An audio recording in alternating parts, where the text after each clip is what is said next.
안녕하십니까, 임정수 목사입니다. 그리스도를 본받아 오늘 두 번째 시간입니다.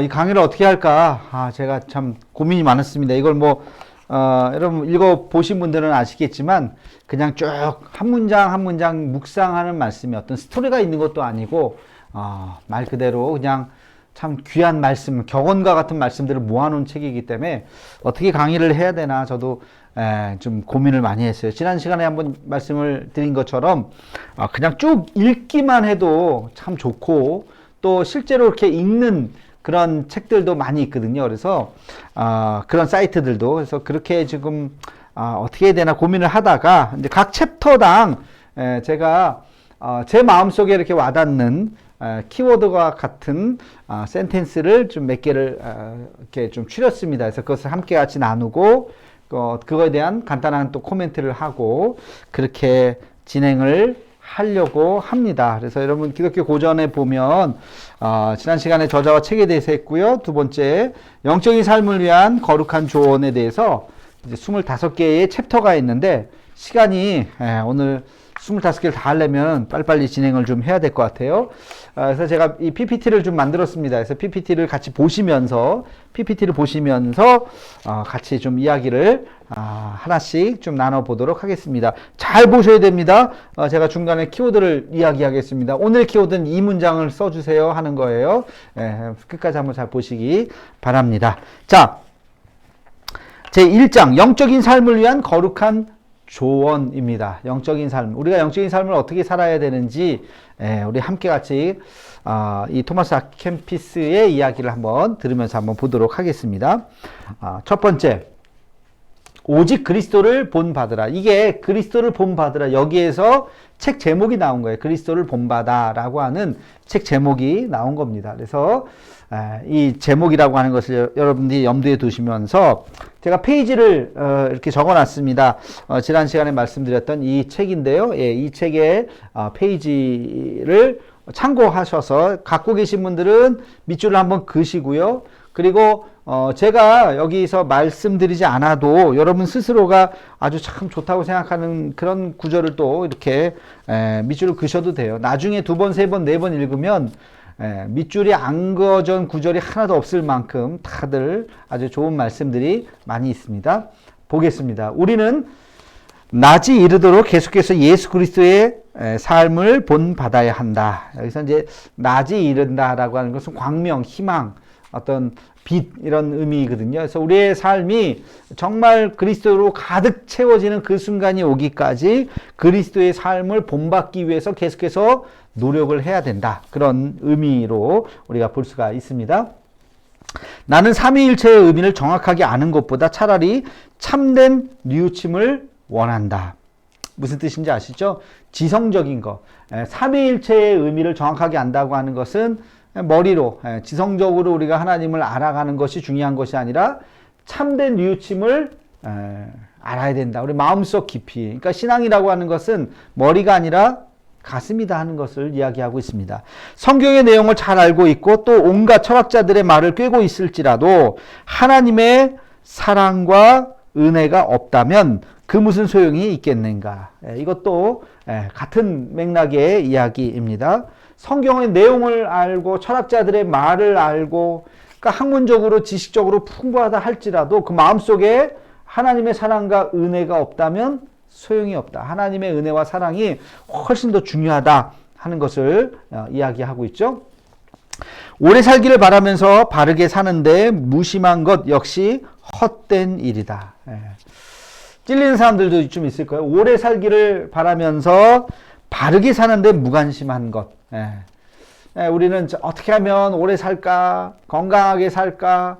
어떤 육체적인 어떤 그런 이제 욕망들은 있지만, 그러나 바르게 사는 것. 짧게 살아도 정말 정직하고 바르게 사는 데에 무관심한 것은 헛된 일이다. 그런데 우리가 관심을 가져야 되는 것이죠. 현재의 삶만 생각하고 앞으로 닥칠 일에 무관심하는 것도 물론 헛된 일이다. 그렇죠? 영원한 즐거움을 사모하기보다 순식간에 지나가는 것에 관심을 갖는 것도 무익한 일이다. 이 세 가지가 전부 같은 맥락의 의미에 오래 살기를 바라는 것, 현재의 삶만 생각하는 것, 영원한 즐거움을 사모하기보다 순식간에 지나가는 것에 관심을 갖는 것. 그러니까 순간적인 쾌락, 거기에 우리 마음을 빼앗겨서는 안 된다. 그렇죠? 바르게 사는 것에 대해서, 그리고 앞으로 닥칠 일에 대해서, 앞으로 닥칠 일이라고 하는 것은 뭐예요? 우리가 주님이 오시는 그날, 우리의 삶이 끝나는 그날들을 생각하라는 것이고, 그리고 영원한 즐거움을 사모하는 것, 영원한 즐거움, 하늘나라에서 영원한 즐거움을 사모하는데 관심을 가져야 한다. 그런 의미입니다.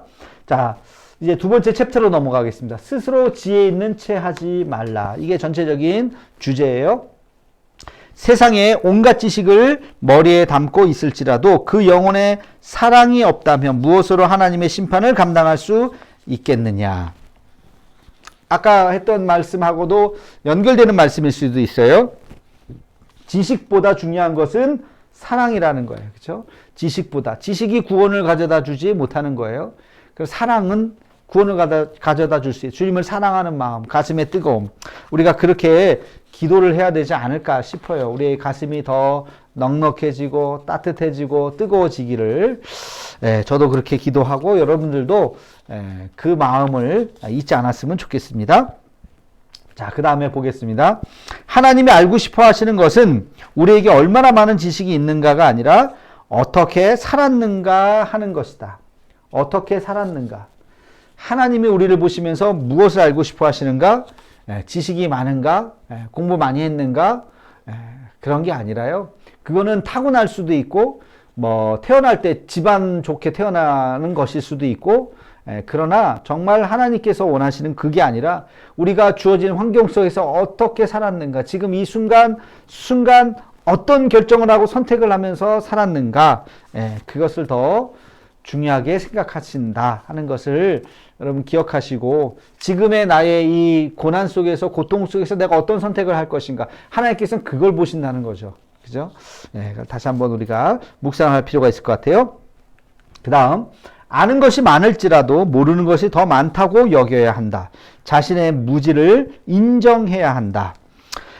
가치 있는 무엇인가를 배우고자 한다면 먼저 스스로 비우는 법을 배워야 한다. 이게 오타가 하나 있네요. 아는 것이 많을지라도 모르는 것이 더 많다고 여겨야 한다. 그렇죠. 이건 겸손이 아니고요. 사실이에요, 사실.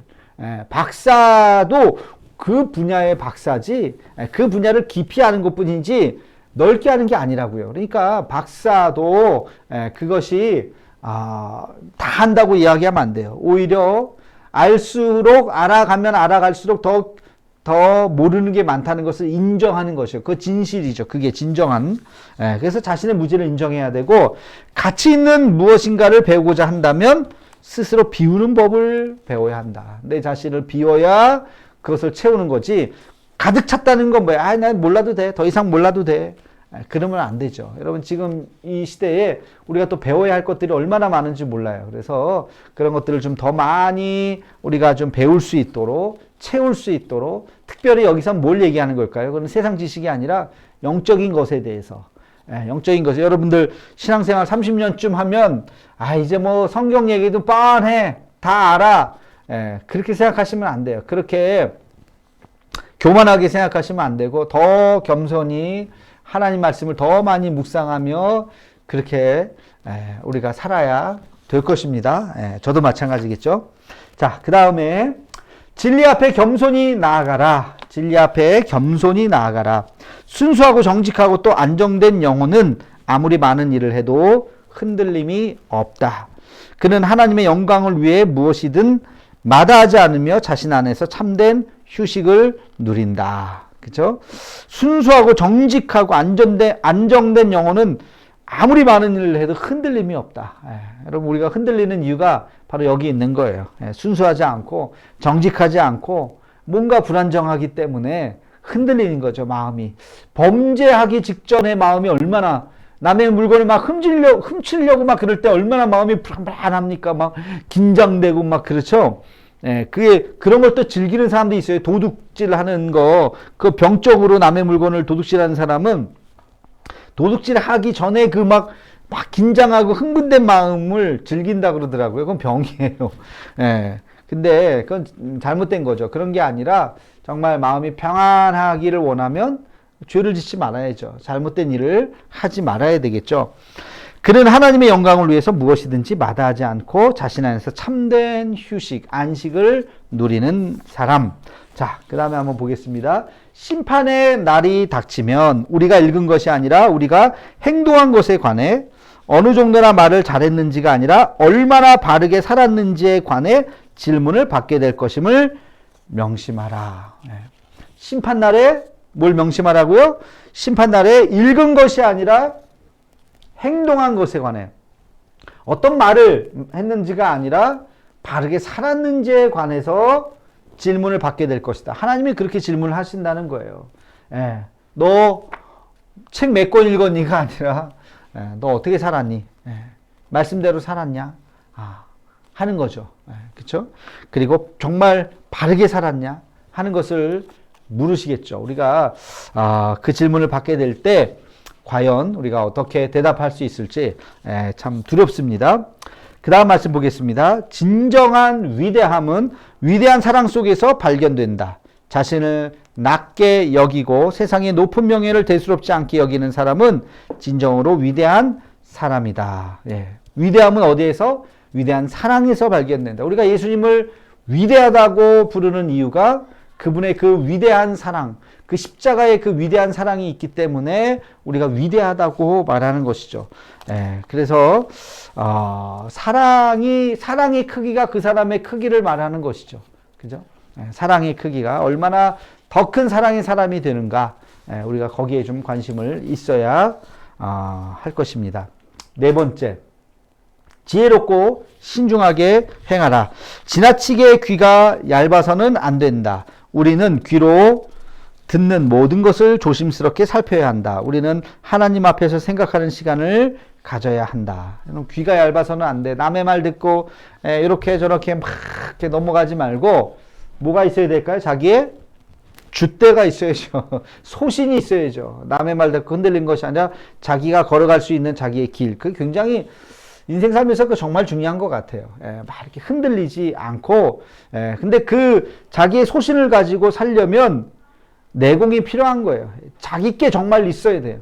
제가 이렇게 보면 목회도 마찬가지인 것 같고요. 자기 철학이라고 그러잖아요. 자기 철학. 그 철학이 소위 말해서 개똥 철학이 아니라 정말 하나님의 말씀에서부터 나오는 그 철학이 있어서 나는 이렇게 살겠다. 예수님의 모습 중에 내가 이렇게 사는 것이 정말 중요하다. 라고 생각하고 그렇게 딱 중심을 잡고 살아가는 것. 다니엘도 그랬고 요셉도 그랬고 성경에 나오는 수많은 사람들이 그랬죠. 그것을 우리가 한번 살펴봐야 합니다. 자, 그 다음 슬프게도 우리는 선한 일보다는 추한 소문을 쉽게 믿고 말하려고 한다. 바로 이것이 우리의 인간적인 약점이다. 왜 이렇게 우리는 남 얘기하는 걸 좋아하는지, 추한 소문, 어머 누가 그랬대 하는 얘기를 그냥 가십으로 재미있게 이런 것들에 대해서 관심을 끊어라 하는 것을 우리가 기억해야 됩니다. 이것이 인간의 약점이다. 자기가 귀로 들은 것은 모두 믿어서는 안 된다. 그것을 다른 사람에게서 옮겨서도 안 된다. 행동할 때 좋게 덤비지 말고 자기 생각만을 고집하지 않는 것이야말로 큰 지혜이다. 지혜를 하나 배웠어요. 지혜는 뭐라고요? 들은 걸 다 믿지 말라. 그냥 사실인가 아닌가를 생각하고 필요한 얘기인가 아닌가를 또 생각하고, 그쵸? 내가 이 얘기를 했을 때 정말 전달할 필요가 있는가 하는 것을 생각을 해봐야 되죠. 그래서 그것을 다른 사람에게 옮겨서도 안 되고 덤비지 말고 고집하지도 말고 그렇게 우리가 말할 때나 행동할 때 조심해야 한다는 것이죠. 그 다음 보겠습니다. 믿음으로 성경을 읽으라. 우리는 성경에서 남을 사로잡을 수 있는 기교가 아니라 진리를 찾아야 한다. 성경 한 구절 한 구절을 기록된 정신에 따라 읽어야 한다. 여러분 성경을 읽는 이유가 남을 사로잡을 수 있는 기교. 이게 뭐야? 내가 성경 많이 안다? 그게 아니라 진리, 성경에서 진리가 무엇인지 그걸 찾아야 된다는 거예요. 한 구절 한 구절을 잘 읽어야 된다. 그 다음 만약 어려운 구절을 만나거든 다음 구절로 넘어가고 또 그렇게 계속 읽어 나가라. 그리하면 차츰 혼란스러운 내용이 분명해진다. 성경에 어려운 구절들이 있죠. 어려운 구절들을 보면 계속해서 그 구절들 그냥 넘어가면 나중에 언젠가는 깨닫게 되는 거예요. 다 처음부터 끝까지 다 알 수 없어요. 처음부터 끝까지 다 알 수 없고 처음 읽으면 한 절반 정도 이해하고 그 다음 읽으면 한 70% 정도, 그 다음에 읽으면 또 한 80% 정도, 100%, 저도 뭐 100% 아닌 것 같아요. 저도 잘 모르고 왜 그럴까 하나씩 하나씩 또 깨달아가는 그 과정이 굉장히 중요한 거죠. 그 다음 성경에는 마음에 들지 않는 내용이 있을 수 있다. 어떻게 해야 하는가? 그것 때문에 불쾌해할 필요는 없다. 저자들에게는 기록할 나름의 이유가 있고 하나님의 의도가 포함되어 있기 때문이다. 마음에 들지 않는 내용, 내가 마음에 들지 않는다는 표현보다는 내가 잘 이해할 수 없는, 용납할 수 없는 그런 내용들이 있을 수 있죠. 그러나 불쾌하지 마라. 왜? 하나님의 의도가 있을 수 있다. 나중에 깨달을 수가 있는 거예요. 예를 들어서 또 예수님이 품꾼들 하루 그 삭슬 주는 이야기 있죠. 아침 9시부터 나가고 하루 종일 일하는 사람도 한 데나리온을 줬고 12시에 나와서 반나절 일하는 사람도 한 데나리온을 줬고 반나절이 아니라 1시간 일하는 사람도 똑같이 한 데나리온을 줬다. 야, 이거 공평하지 않다. 그쵸? 그 공평의 기준이 노동에 있으면 공평하지 않은 거예요. 어떤 사람은 1시간 일하고 어떤 사람은 8시간, 9시간 일했는데 공평하지가 않잖아요. 그죠? 근데 그게 그 기준이 아니라 하나님의 관점은 똑같이 하루 삭시예요. 일을 했던 일을 하지 않았던 하루 동안 먹을 양식이 필요한 거잖아요. 이 사람은. 그죠? 그래서 그렇게 똑같이 준 거예요. 그래서 하나님의 관점은 거기에 삶에 있었다는 거죠. 그러니까 이런 것들이 처음에는 잘 이해가 안 돼요. 왜 그러셨을까? 근데 어느 순간 조금 더 다른 관점에서 보면 또 이해가 되는 때도 있을 수 있다. 그런 제 이야기이고요. 그 다음에 6번째, 지나친 정욕을 절제하라. 마음이 약해 육신을 다스리지 못하는 사람은 욕망을 벗어나지 못한다. 이 얘기 아마 귀에 못이 박히도록 여러분 이야기 들으셨을 겁니다. 그죠? 욕망에서 벗어나야 한다는 거죠. 인간에게는 그 욕망과의 싸움이 언제나 있습니다. 아침에 일어날 때 자고 싶죠? 5분만 더. 여러분 그것도 욕망이에요. 일어나야 되는데 시계가 울려서 일어나야 되는데 자고 싶다. 그 유혹에서 벌떡하고 일어날 수 있는 사람. 여러분 새벽 기도가 그런 겁니다. 그런 욕망과의 싸움. 일어나서 한참 씻고 준비하다 보면 어느새 잠이 또 다 깨요. 그죠? 그런 것들이 필요한 거죠.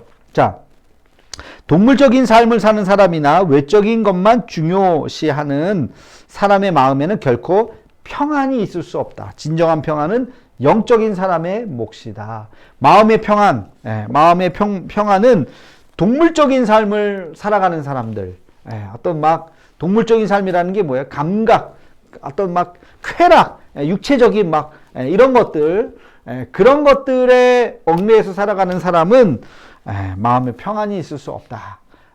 여러분 아마 다 동의하실 겁니다. 그래서 이 마음을 우리가 잘 다스리는 법, 내 마음의 깊이를 잘 만드는 법, 이것을 이 그리스도를 본받아는 이야기하고 있습니다. 너무 빠른가요? 여러분들 잘 따라오시고 분량이 많아서 어쩔 수 없어요. 분량이 많아서 뭐 빠르지는 않은데 하여튼 계속 좀 이거는 리뷰가 가능하니까 멈췄다가 보시던지 다시 이렇게 과거로 돌려서 좀 보셔도 되고요. 잠깐 이렇게 오면서 좀 봅시다. 자, 여기서 우리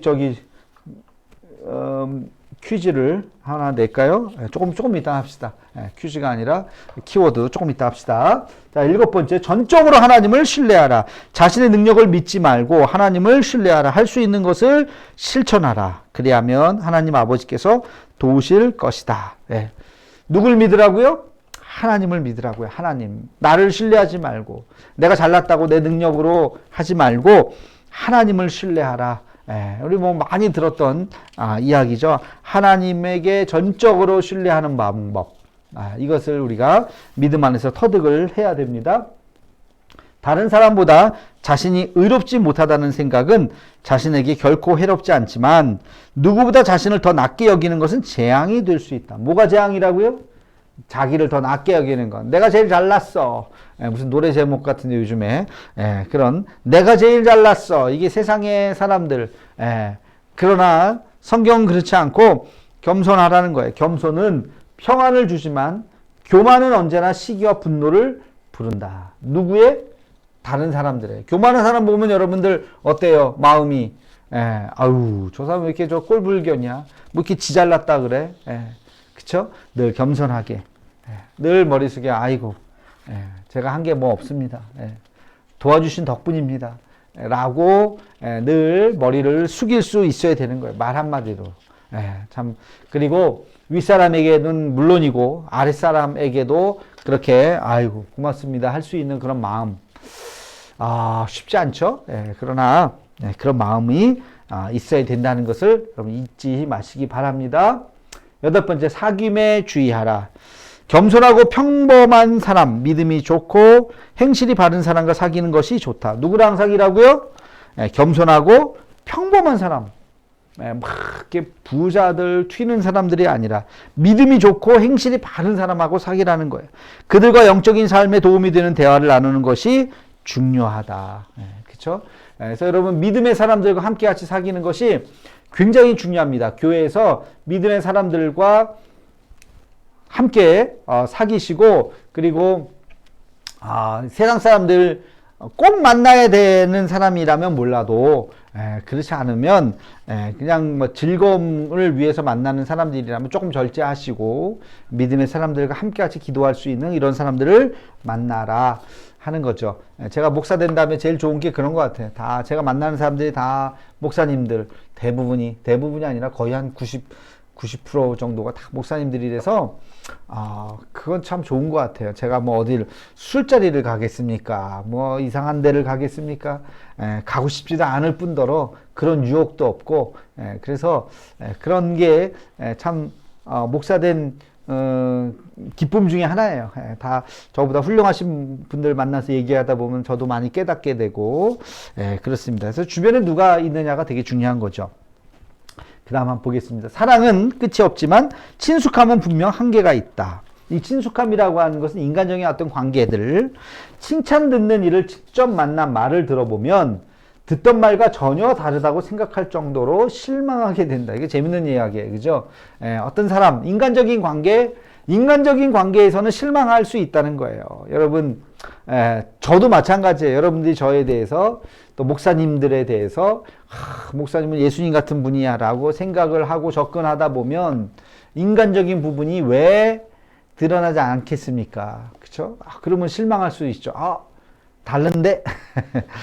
그러니까, 이 인간의 친숙함은 한계가 있는 거죠. 누구나 다. 여러분, 그렇잖아요. 부부 서로 사랑해갖고 막 결혼했는데, 결혼해서 살다 보니까, 다 좋던가요? 그렇지 않잖아요.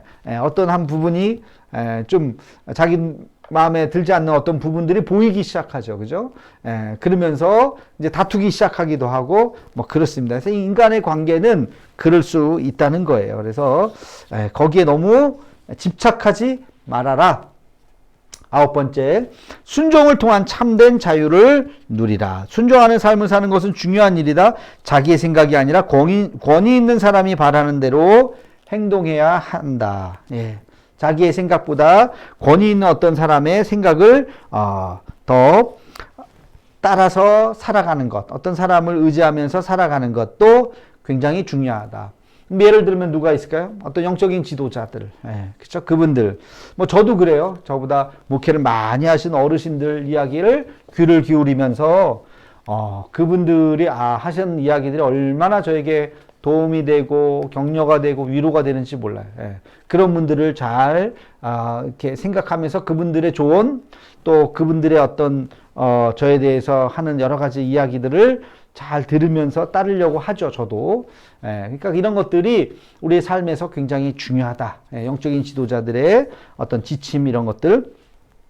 하나님이 함께 하시면 가끔씩은 조화를 유지하기 위해서라도 우리 나름의 의견을 포기해야 하는 것이 당연하다. 그렇죠? 하나님이 함께 하시면 조화를 이루기 위해서 어떤 조화예요? 삶의 어떤 내 주변에 있는 삶의 조화를 유지하기 위해서 자기 의견을 내려놓고 포기하는 것이 필요할 수도 있다는 거예요.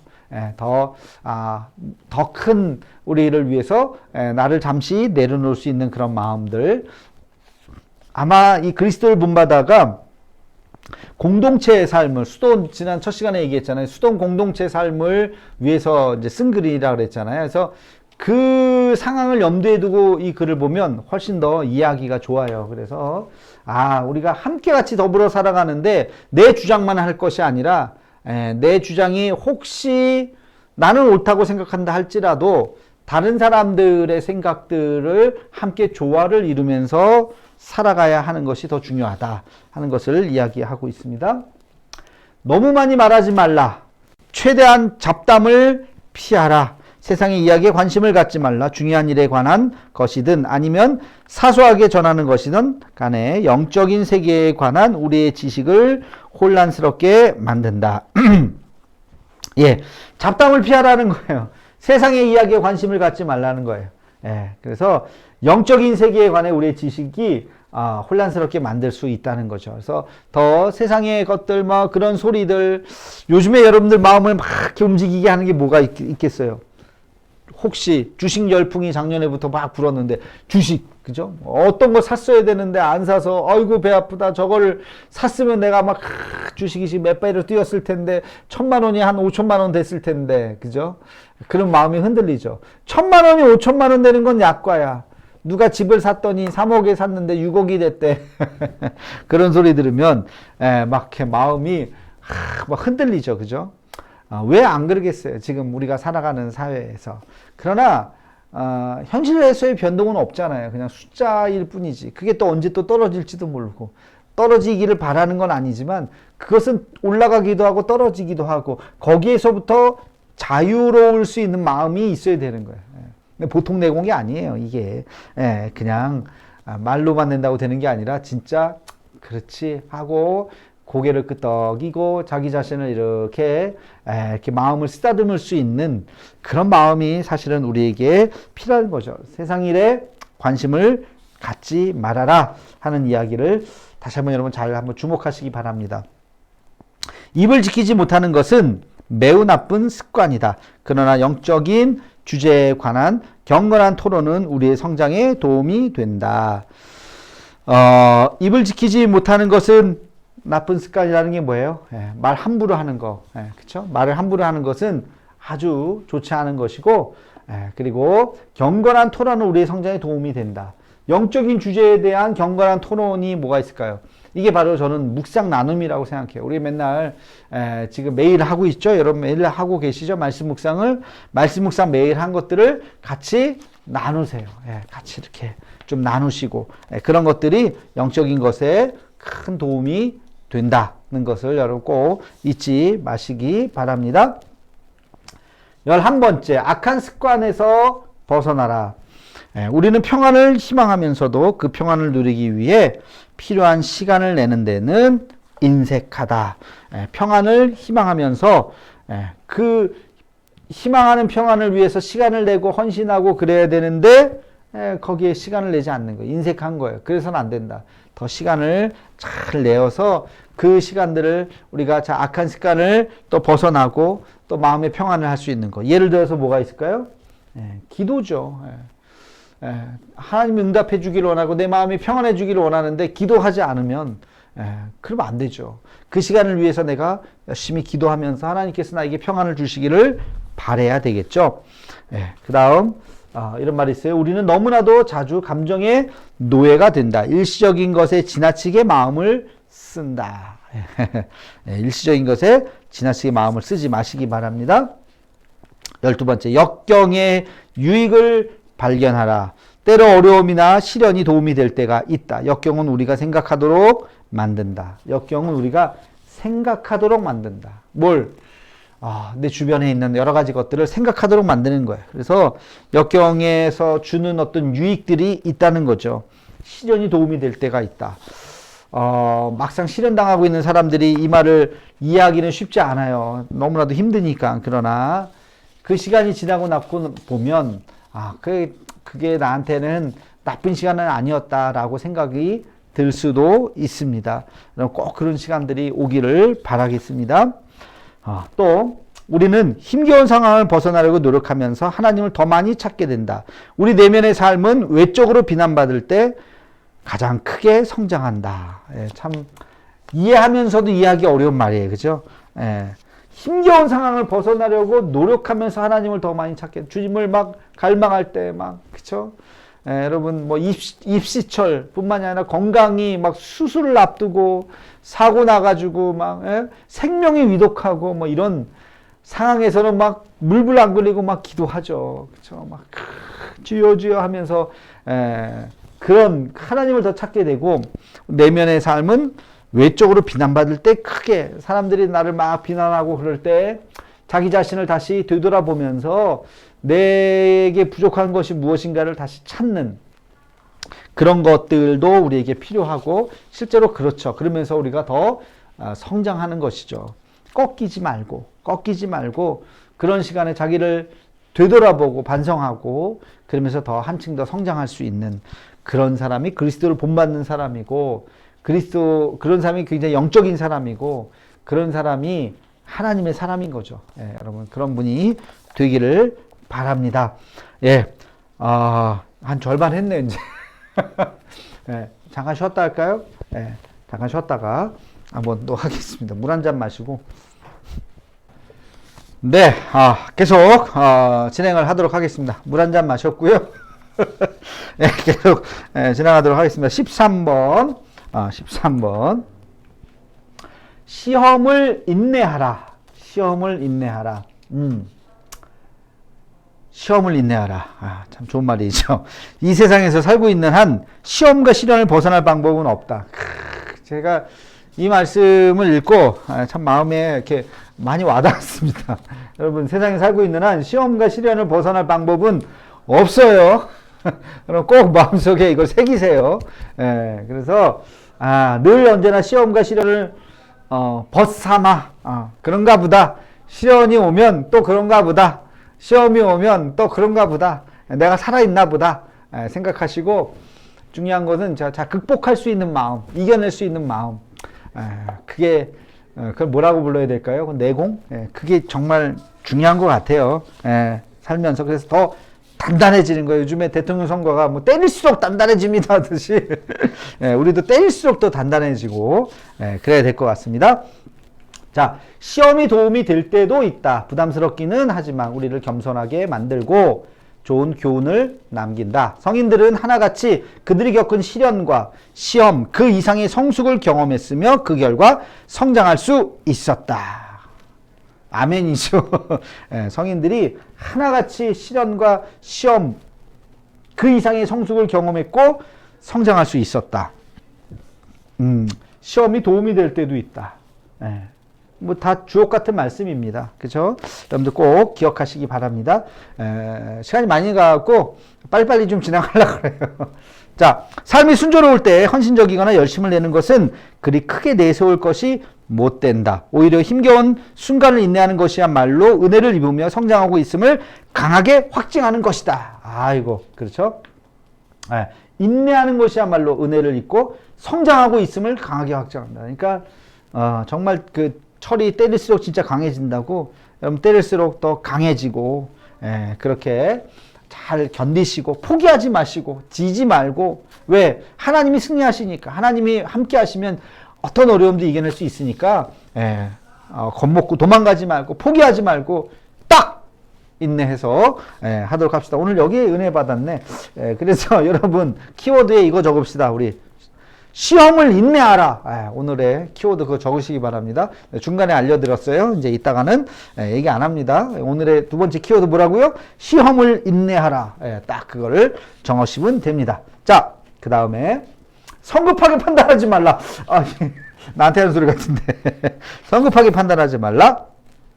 우리는 다른 이들이 잘못을 범하면 그들에게 너그럽게 대하는 법이 거의 없다. 오히려 마음의 문을 닫는다. 하지만 우리가 동일한 잘못을 저지르면 스스로를 소중히 여기고 너그럽게 대한다. 그쵸? 예. 우리가 잘못하면 너그럽게 대하는 법이 없대요. 막 불같이 화를 내고 막 거봐라 하면서 그런데 동일한 잘못을 내가 하면 너그럽게 그럴 수도 있지. 이게 반대가 돼야 되는데 예수님이 하신 말씀, 내 눈에 있는 들보는 보지 못하고 남의 눈에 있는 티끌만 보느냐. 그쵸? 남의 눈에 있는 티끌 아무것도 아닌데 그거 갖고 그냥 내 눈에는 들보가 있는데 참 우리 인간이 그런 것 같아요. 성급한 판단을 경계해야 한다. 오직 하나님만 진정으로 바라보면 그런 일은 자주 일어나지 않을 것이다. 하나님만 바라보라 하는 그런 말씀입니다. 그 다음 거룩한 사랑으로 선을 베풀라. 하나님은 어떤 선행을 했는지 얼마나 많은 선행을 했는지 따지지 않으신다. 선행의 동기를 헤아리신다. 거룩한 사랑으로 선을 베풀라. 하나님 어떤 선행을 했는지 얼마나 많은 선행을 했는지 따지지 않고 무엇을 한다고요? 동기를 따지신다. 동기를. 굉장히 중요한 겁니다. 우리가 어떤 행동의 동기, 내가 왜 일을 했는지 결과보다 동기, 그렇죠? 과정과 동기를 보신다는 거. 제가 설교 때도 종종 이야기했는데 아주 중요한 이야기입니다. 종종 세상에 관한 욕심을 사랑으로 착각할 때가 있다. 인간의 본성, 이기심, 안갚음, 편익 역시 마찬가지로 거룩한 채 가장하고 멸망으로 이끈다. 욕심을 사랑으로 착각할 때가 있다. 우리가 살면서 착각하는 것들이 여러 가지 있어요. 착각하는 것들이 내가 좋아서 하는 거면서 하나님이 뭐 좋아하시겠지 하는 하나님 핑계로 하나님 얘기를 하면서 하는 이제 이런 것들 그렇게 착각하시면 안 돼요. 정말 내 욕심인지 정말 하나님이 정말 영광인지 이걸 잘 우리가 구분할 수 있어야 합니다. 16번째, 다른 사람의 결점을 함께 나누라. 이게 무슨 말이냐? 사람이라면 누구에게나 고치기 어려운 결점이 있기 마련이다. 이 결점을 고치기 위해서 무엇을 할 수 있을까? 하나님이 바로 잡으시기 전까지 끈기 있게 인내하는 것 말고 달리 무엇을 할 수 있겠는가? 누구에게나 고치기 어려운 결점이 있는데 그것을 내가 고치려고 하지 말라는 거예요. 내가 막 지적하면 고쳐지지가 않고 하나님께서 바로잡기 전까지는 내가 할 수 있는 게 없어요. 그냥 인내하고 참으라는 거예요. 그 다음 말씀, 다른 이들의 결점을 끈기 있게 감당할 수 있도록 노력해야 된다. 다른 사람의 결점을 지적하면 자신도 괴롭다. 다른 이들을 용납하지 않으면서 어떻게 그들로부터 용납받기를 기대할 수 있겠는가? 약간 여러분 이 말씀을 보면서 어떤 상황을 연상하셔야 되냐면 아까도 잠깐 얘기했지만 공동체, 수도원 생활이라고 생각하시면 돼요. 수도원에서 공동체 생활을 하는데 답답한 게 얼마나 많겠어요. 쟤는 왜 저래? 왜 이렇게 뺀질대? 청소해야 되는데 어디가 있는 거야? 배식해야 되는데 왜 저기가 있어? 뭐 설거지 해야 되는데 뭐 이런 거 있잖아요. 그런 어떤 사람의 어떤 행동이 왜 이렇게 늦어? 이런 모든 것들, 이런 것들을 보면서 다른 사람의 결점을 지적하면 자기 자신도 괴롭다는 거예요. 자기 자신도 괴롭다. 그러니까 하나님이 그분을 고치시도록 기다려야 된다. 이게 참 쉽지 않죠. 참 쉽지 않은데, 우리가 사람에 대해서는 그렇게 다루어야 한다는 것을 이야기하고 있습니다. 그 사람이 얼마나 훌륭한 덕을 지녔는지 역경을 당할 때 가장 잘 드러난다. 역경은 사람을 약하게 만드는 것이 아니라 그가 진정 어떤 사람인지를 가장 잘 나타내 보여준다. 역경을 통해서 우리는 사람을 알아갈 수 있다는 거죠. 역경을 할 때 보내면서 어떻게 그 시련을 잘 극복했느냐. 이 코로나가 그런 것 같아요. 코로나가 우리 약점들을 딱 드러냈다 그랬죠. 코로나가 우리 한국교회의 약점을 딱 이렇게 드러나게 됐고, 그래서 이 코로나로 인해서 우리가 한국교회 무엇이 문제이고 또 교회가 어떻게 다시 새로워져야 하는지를 깨닫게 되는 것 같아요. 그래서 이런 역경들이 때때로 우리에게 좋은 하나의 지침이 될 수도 있다. 17번째, 신앙 공동체의 정신을 계승하라. 이게 무슨 말이냐? 수도원 생활에서 가장 중요한 일은 무엇인가? 다른 이들과 평화롭고 화목하게 살아가는 것이다. 그러기 위해서는 여러 가지 욕심을 다스릴 수 있는 방법을 익혀야 한다. 네. 아까 얘기했던 수도원 생활을 중심으로 생각할 때 평화롭고 화목하게 살아가는 것이 중요하고 욕심을 다스릴 수 있는 방법. 네. 내가 욕심을 부리면 깨지는 거예요. 평화가 깨지는 거예요. 그래서 욕심을 부리지 말고 잘 함께 같이 조화롭게 살아갈 수 있는 방법을 우리가 터득을 해야 된다는 거예요. 지극히 작은 자가 되어 모든 것에 복종하도록 힘쓰지 않으면 평안을 얻지 못한다. 우리가 이곳에 온 것은 섬기기 위함이지 지배하기 위함이 아니다. 지극히 작은 자가 되어서 복종하도록 힘쓰지 않으면 평안을 얻지 못하고 섬기기 위해서 우리가 이 땅에 왔다. 여기는 이곳에 온 것은, 여기서 이곳은 이제 사실은 여기 이제 수도원을 이야기하는 거죠. 수도원을 이야기하는 건데. 자, 그 다음에 18번 보기 사막 교부들의 영성을 배우라. 교부들은 성도이자 그리스도의 친구로서 굶주림과 목마름, 추위와 헐벗음, 노동과 피로, 밤샘과 금식, 기도와 묵상, 핍박과 모욕 속에서도 주님을 섬겼다. 사막 교부들의 영성, 그들이 얼마나 정말 주님을 섬겼는지 바로 이런 굶주림, 목마름, 추위와 헐벗음 이런 것을 통해서도 주님만을 오직 따랐다. 이런 사막 교부들의 영성이 우리들에게 큰 도전이 되죠. 요즘에는 죄를 짓지 않고 맡은 바 사명을 충실히 수행하는 것조차 대단하게 생각한다. 오늘날의 신앙생활은 얼마나 게으르고 터무니없는지 모른다. 오늘날의 신앙생활은 얼마나 게으르고 터무니없는지. 이게요, 수백 년 전에 쓰여진 거잖아요. 이 책이. 근데 오늘날은 어떨까요? 이게 지금 쓰여진 책이 아니라고요. 오늘날은 더하지 않을까 싶습니다. 그쵸? 그냥 맡은 바 사명을 충실히 수행하는 것조차 대단하게 생각한다. 죄를 짓지 않는 것.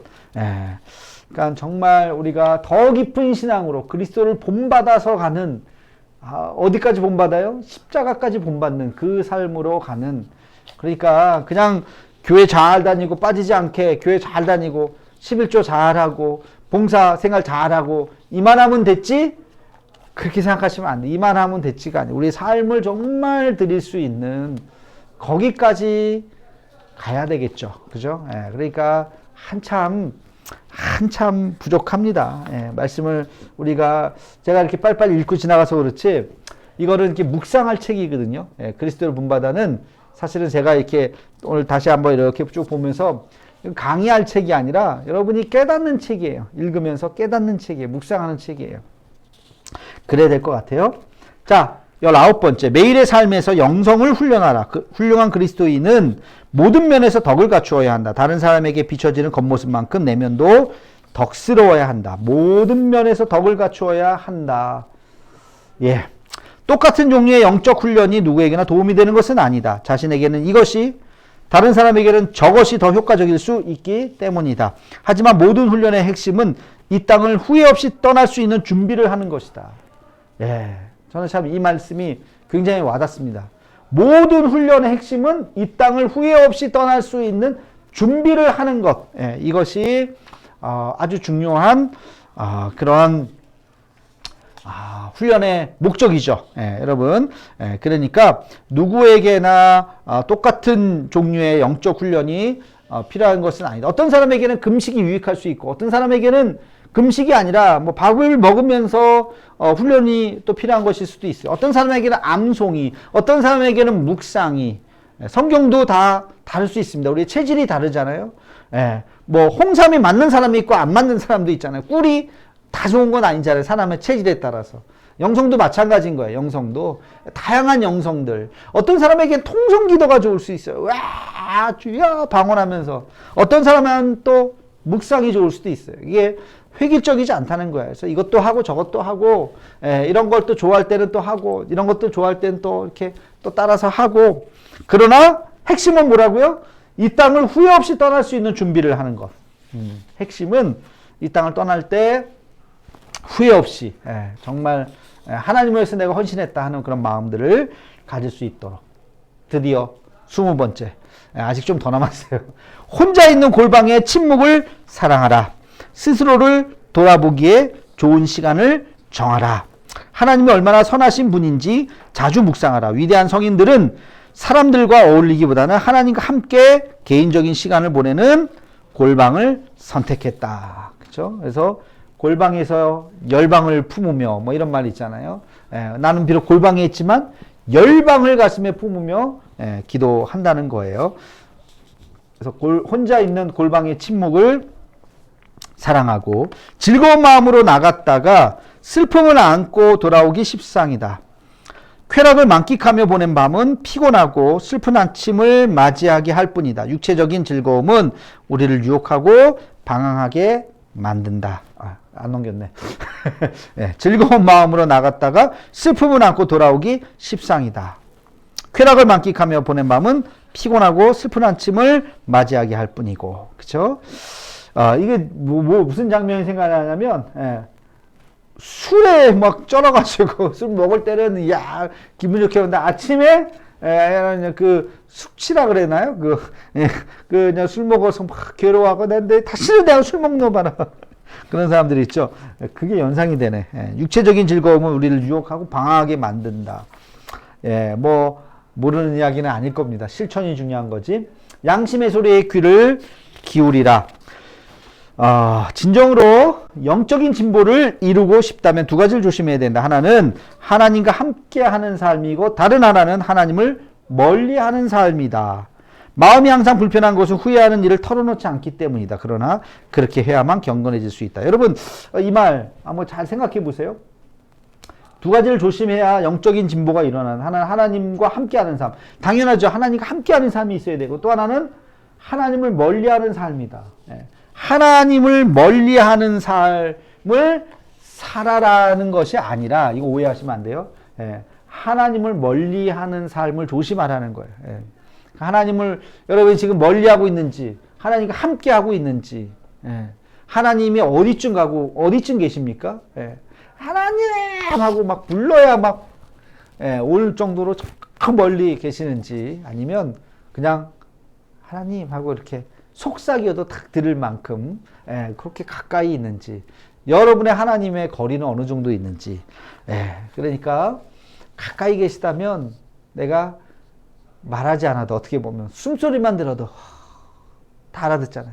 숨소리만 들어도 그죠? 그래서 영적인 진보를 이루고 싶다면 항상 이 두 가지 내가 하나님과 가까이 하고 있는가 하는 것들을 잘 생각해 보고 자, 그 다음에 또 한번 보겠습니다. 죽음은 삶의 진행 속도보다 더 빠르다. 지금부터라도 죽음을 염두에 두면 삶을 바로잡는 데 더욱 힘쓰게 될 것이다. 죽음은 삶의 진행 속도보다 빠르다. 우리가 삶을 살아가지만 죽음을 향해서 막 달려가고 있는 거예요, 지금. 죽음을 향해서. 지금 이 순간도 점점. 죽음을 염두에 두면 삶을 바로잡는 데 더욱 힘쓰게 될 것이다. 여러분, 오늘이죠? 어젠가? 갑자기 장례식을 좀 치렀는데, 장례식장에 갔다 왔는데, 어제구나, 월요일 날. 항상 장례식장 가면 마음이 무겁습니다. 그래서 우리가 죽음 앞에서 늘 겸손해야 되고 누구든지 아마 오늘 밤 뉴스를 보면 또 누군가가 죽었다고 아마 나올 거예요. 매일매일 사건과 사고가 있지 않습니까? 젊은 사람들, 여러분들보다 나이 더 어린 사람들, 저보다도 나이 더 어린 사람들이 죽기도 하고, 그죠? 주변에 목사님도, 제가 아는 목사님도 돌아가시기도 하고, 그렇습니다. 그래서 죽음을 염두에 두면 삶을 바로잡는데 더욱 힘쓰게 될 것이다. 죽음 앞에서 뭐가 의미가 있겠어요? 강남에 50평 아파트가 무슨 의미가 있겠어요? 죽음 앞에서. 정말 중요한 것이 무엇인가를 생각해 보아야 하죠. 22번. 인간의 고통을 이해하라. 행복은 많은 것을 소유하는 데 있지 않다. 나그네의 삶을 꾸려갈 수 있을 정도면 충분하다. 충분하다는데 동의하지는 않으실 것 같긴 한데, 근데 많은 것을 소유하는 데 있지 않다는 거예요. 행복은 많은 것을 소유하지 않아도 된다. 우리의 성품은 얼마나 허약한지 모른다. 오늘 자신의 죄를 고백하고 내일 또다시 같은 짓을 되풀이한다. 우리의 성품이 얼마나 약한지. 반성했는데도 또, 그렇죠? 예. 그러니까 이 그리스도를 본받아를 쓴 토마스 아 켐피스도 그런 영성가도, 예, 이거 본인이 경험했으니까 쓴 거잖아요. 그렇죠? 누구나 다 경험하는 거야, 누구나 다. 그게 인간의 모습이죠. 자, 23장. 죽음을 준비하라. 이 땅에서의 삶은 길지 않다. 또 다른 세상에서 어떻게 지내게 될지 생각하라. 또 다른 세상이 어디예요? 천국. 예, 오늘은 이곳에 있지만 내일은 그곳으로 가게 된다. 야, 그쵸. 내일은 얼마 안 남아. 며칠 후 요단강 건너가 만날이, 예, 우리 그런 찬송 부르는데, 예, 거기에 있게 될 것이다. 또 다른 이 땅의 삶은 길지 않다는 거. 지나고 놓고 보면 아무것도 아니에요. 저도 지나고 놓고 보니까 내가 벌써 50이 됐네. 와. 지나고 놓고 보니까 포항 내려온 지 7년 됐네. 와, 진짜 7년이에요. 예, 여러분들. 그런 세월들이, 예, 하루하루는 참 긴데, 지나고 놓고 보니까 얼마 안 지난 것 같아요. 70이 돼도 그럴 것 같고요. 80이 돼도 그럴 것 같아요. 예, 이미, 연세 드신 분들 아마 그렇게 생각하실 텐데, 오래 산다고 해서 저절로 더 나은 사람이 되는 것은 아니다. 이거 굉장히 전국을 찌르는 말이에요. 나이 많다고 해서 다 지혜로운 사람이 아니라는 거예요. 세월은 간혹 우리의 행동이 아니라 죄의 부담만을 키우기도 한다. 이런 말씀이 있어요. 예. 그러니까 나이 들을수록 무조건 더 지혜로운 사람도 아닐 뿐더러 그것 때문에 죄의 부담만을 키우게 되는, 더 많이 죄를 짓게 되는, 예, 그런 사람도 있을 수 있다는 거죠. 그 다음 보겠습니다. 참으로 슬기롭고 행복한 사람은 죽음을 맞는 순간에도 평소처럼 변함없이 자신의 삶을 산다. 예. 슬기롭고 행복한 사람은 죽음을 맞는 순간에도 변함없이 행복한 삶을, 자신의 삶을 살 수 있다는 거예요. 아직 시간이 있다면 하늘의 보화를 모으기 시작하라. 영적인 건강 이외에는 아무것도 생각하지 말라. 하나님의 일 이외에는 달리 관심을 보이지 말라. 하늘의 보화를 모으라 하는 거예요. 시간이 있다면 하늘의 보화를 모으라. 여러분들, 땅의 보화가 아니라 하늘의 보화를 모아야 합니다. 24장 하나님의 심판을 대비하라. 언제나 마지막을 생각하라. 무엇 하나 숨길 수 없는 재판장이신 하나님 앞에 어떻게 서게 될지 말이다. 마지막을 생각하라. 마지막. 예, 그죠? 23장부터 계속 죽음에 대한 이야기를 하고 있습니다. 사람이 죄를 범하는 만큼 나중에 벌을 받게 될 것이다. 게으른 사람은 불채찍으로 맞고 음식을 탐하는 사람은 굶주리고 목마르는 괴로움을 당할 것이다. 예. 죄를 범하는 만큼 나중에 벌을 받게 될 것이다. 게으른 사람은 어떻게 된다고요? 불채찍으로 맞고, 어이구. 음식을 탐하는 사람은 굶주리고 목마르는 괴로움을 당할 것이다. 음식 탐하지 마시고요. 게으르면 안 됩니다. 예. 옛날에 그렇게 생각했던 거 진짜 그럴 수도 있어요. 지옥 가면. 예. 모를 일이죠. 그 다음 사치하고 쾌락을 즐기는 사람은 뜨거운 물 속에 들어가게 되고, 어이고, 사치하고 쾌락을, 뜨거운 물 속에, 시기하는 사람은 마치 정신을 놓아버린 짐승처럼 울부짖게 될 것이다. 이야, 끔찍하네요. 죄는 반드시 그 값을 치르기 마련이다. 예. 여러분, 오늘 기억해야 되는 말씀이에요. 예. 죄는 반드시 그 값을 치르기 마련이다. 죄 짓지 말라는 거예요. 예. 아이고, 이미 죄 지은 거 어떻게 해요? 어떻게 합니까? 회개해야죠. 회개.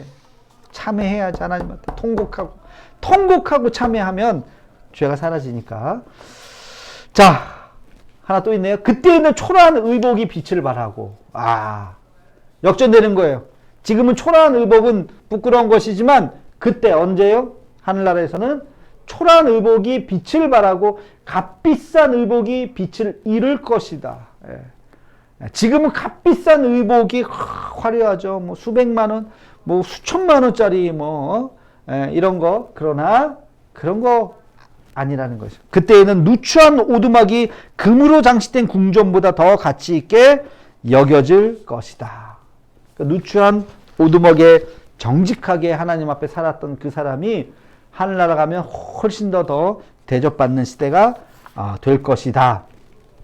그때에는 변함없는 인내가 세상의 어떤 권력보다 더 유용할 것이다. 그때에는 단순한 순종이 세상의 지혜보다 더 높이 인정받게 될 것이다. 이거 노래 가사로 만들면 참 멋있을 것 같아요. 누가 좀 작곡을 좀 하면 좋을 것 같아요. 그때에는 선하고 투명한 양심이 공들여 배운 철학보다 더 사람을 기쁘게 할 것이다. 그때가 언제예요? 하늘나라 가는 마지막 순간에는 그렇게 될 것이다 라는 것입니다. 드디어 마지막 길다. 예, 마지막 영적인 성장을 도모하라. 예, 영적인 성장에 더욱 힘을 내고 싶다면 다음에 두 가지 방법이 도움이 될 것이다. 첫째, 악한 쪽으로 흐르는 인간의 본성에서 과감히 벗어나 덕을 열심히 추구하라. 둘째, 자신의 결점이 무엇인지 확인하고 그것을 떨쳐내는 데 최선을 다하라. 자신의 결점이 무엇인지 확인하고 그것을 떨쳐내는 데 최선을 다하라. 이게 영적인 성장의 두 가지 방법입니다.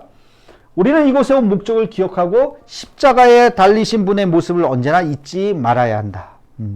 이곳에 온 목적, 우리가 이 땅을 살아가는 목적, 자기의 사명을 다하는 그 삶을 기억하고 십자가에 달리신 예수님을 생각해야 되는 거예요. 예수 그리스도의 삶을 바라보면서 오랫동안 하나님의 길을 걸어왔음에도 그분의 삶과 일치하지 못하는 것을 부끄럽게 여겨야 한다. 아이고, 예수님의 삶에 대해서 우리가 얼마나 많이 이야기하고 합니까?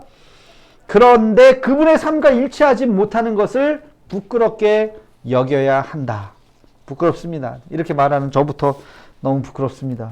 마지막, 언제나 마지막을 생각하라. 잃어버린 시간은 돌아오지 않는다는 사실을 기억하라. 신중하고 부지런해야 덕을 갖출 수 있다. 열정이 사라지면 좋지 않은 일을 겪게 될 것이다. 언제나 마지막을 생각하라. 잃어버린 시간은 돌아오지 않는다는 사실을 기억하라. 예.